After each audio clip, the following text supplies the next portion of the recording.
Assalamu alaikum viewers. Today I'm presenting part 3 of our series of 100 moral stories. So let's start. The Wolf and the Lamb. A lamb was grazing with a flock of sheep one day. She soon found some sweet grass at the edge of the field. Farther and farther she went, away from the others. She was enjoying herself so much that she did not notice a wolf coming nearer to her. However, when it pounced on her, she was quick to start pleading, "Please, please don't eat me yet. My stomach is full of grass. If you wait a while, I will taste much better." The wolf thought that was a good idea, so he sat down and waited. After a while, the lamb said, "If you allow me to dance, the grass in my stomach will be digested faster."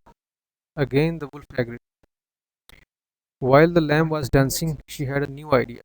She said, "Please take the bell from around my neck. If you ring it as hard as you can, it will be able to dance even faster."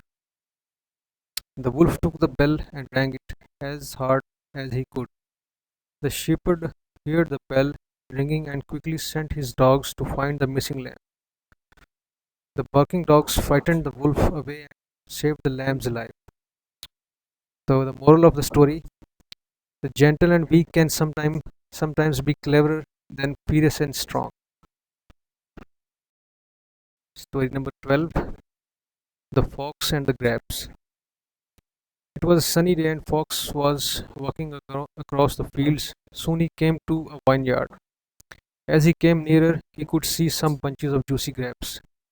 The fox looked carefully around him. He had to make sure that he was safe from hunters. He decided to steal some before anyone came along. He jumped upward, but he could not reach the grapes. He jumped again as high as he could. He still could not reach them. The grapes were just too high from him. He was not ready to give up. He backed off, took some running steps, and leaped into the air towards the grapes. Again he failed to reach them. It was getting dark and he was getting angry. His legs hurt with all that running and jumping. At last he stopped trying. As he walked away, he said to himself, "I don't really want those grapes. I'm sure they are too sour to eat." So sometimes when we cannot get what we want, we pretend that it is not worth having. Story number 13: The Thirsty Crow. One hot day, a thirsty crow flew all over the fields looking for water. For a long time she could not find any. She felt very weak, almost giving up hope. Suddenly she saw a water jug below her. She flew straight down to see if there was any water inside. Yes, she could see some water inside the jug. The crow tried to push her head into the jug. Sadly, she found that the neck of the jug was too narrow. Then she tried to push the jug down from the water to flow out. She found that the jug was too heavy. The crow thought hard for a while. Then, looking around her, she saw some pebbles. She suddenly had a good idea. She started picking up the pebbles one by one, dropping each into the jug. As more and more pebbles filled the jug, the water level kept rising. Soon it was high enough for the crow to drink. Her plan had worked. The moral of the story is, if you try hard enough, you may soon find an answer to your problem. Story number 14: The Milkmaid. A milkmaid was on her way to market to sell some milk from her cow. As she carried the large jug of milk on top of her head, she began to dream of all the things she could do after selling the milk. With that money, I will buy 100 chicks to rear in my backyard. When they are fully grown, I can sell them at a good price at the market. As she walked on, she continued dreaming. Then I will buy two young goats and rear them on the grass close by. When they are fully grown, I can sell them at an even better price. And still dreaming, she said to herself, "Soon I will be able to buy another cow, and I will have more milk to sell. Then I shall have even more money." With these happy thoughts, she began to skip and jump. Suddenly, she tripped and fell. The jug broke, and all the milk spilled onto the ground. No more dreaming now. She sat down and cried. So, the moral of the story is: do not count your chickens before they are hatched. Story number 15: Parable of the Pencil. The pencil maker took the pencil aside just before putting him into the box. "There are 5 things you need to know," he told the pencil, "before I send you out into the world.